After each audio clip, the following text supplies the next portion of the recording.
Magandang araw Pilipinas! Good news dahil tuluyan na nakalabas ng Philippine Area of Responsibility ang binantayan nating Bagyong Waning. Samantala patuloy pa rin nagpapaulan ng hanging habagat na nakakaapekto sa kanlurang bahagi ng Hilaga at gitnang Luzon.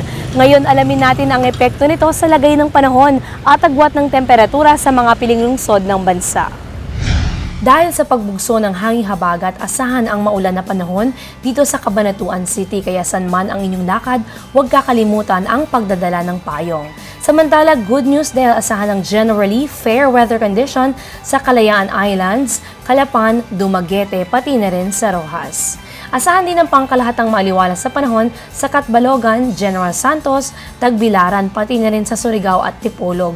Pero maging handa pa rin sa mga tsansa ng pulu-pulong pag-ulan o pagkidlat at pagkulog lalong-lalo na pagsapit ng hapon o gabi.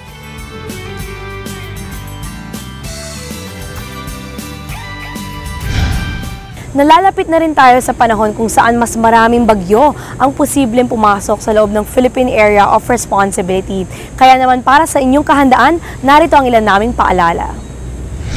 Kada taon, higit kumulang sa 20 bagyo ang pumapasok sa Philippine Area of Responsibility.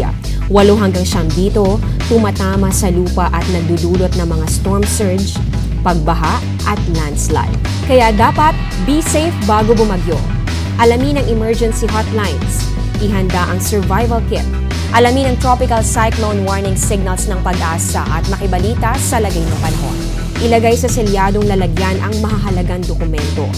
Ipaayos sa mga sirang bahagi ng bahay. Siguraduhin may load at fully charge ang mga cellphone. Alamin kung saan ang evacuation area at lumikas kapag inabisuhan. Tandaan ang kaligtasan na paghahandaan.